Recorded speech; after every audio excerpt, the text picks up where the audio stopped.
Melissa Bortorff-Arey is a podcast host, founder of The Leftover Pieces, grief and suicide loss educator, support group leader, certified grief companion, creator of Because They Lived Legacy Project, and GME roving reporter.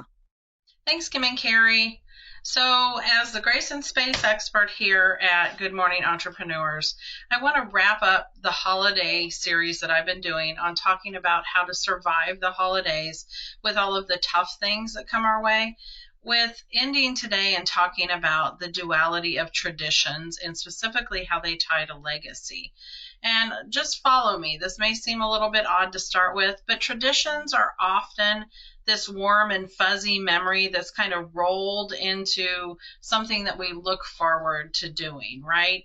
It's something like decorating the Christmas cookies with certain people, or I know families that get together and have big giant tamale rolling parties at the holidays.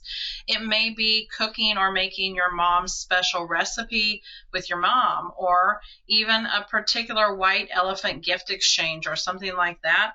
And what I want to say is that I know sometimes what happens with these traditions is that once mom's gone, or once grandma or grandpa are no longer a part of the tradition, or even in my family, now that I'm less a child, my son died. And so we have one less person in our family, which makes all of these traditions seem so much harder.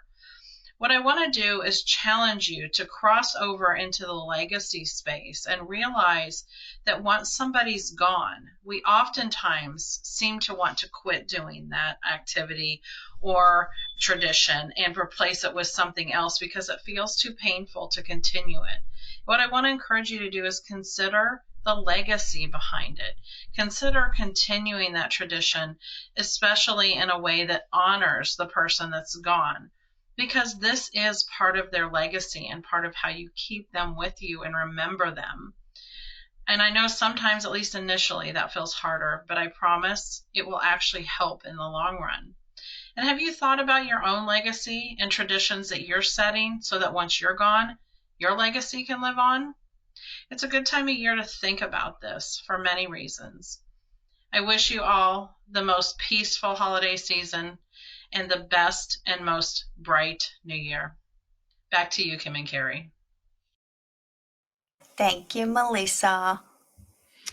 Oh my goodness. So Melissa is absolutely creating a legacy, Carrie. I love that she just says things out loud. Some of us struggle through the holidays because we are missing a loved one. For me, I miss my son. He's been gone 22 years, Carrie, but Christmas doesn't have the same oomph to it once you lose someone and your memory changes of things. So I think creating a legacy is so important.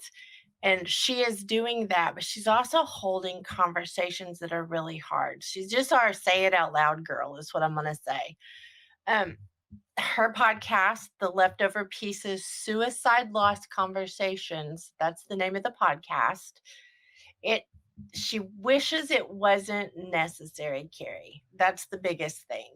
But with over 100,000 downloads and thousands of listeners each week and still growing, it's proof that it's needed. And we just want to say out loud, we want you to connect with someone. If you are struggling, please reach out and don't do it alone, because that is just really hard during the festive season. So thank you, Melissa, for supporting fellow grievers in such a huge way. And thank you for your message this morning to remind everyone to consider the legacy we're leaving and the legacy that's been left for us.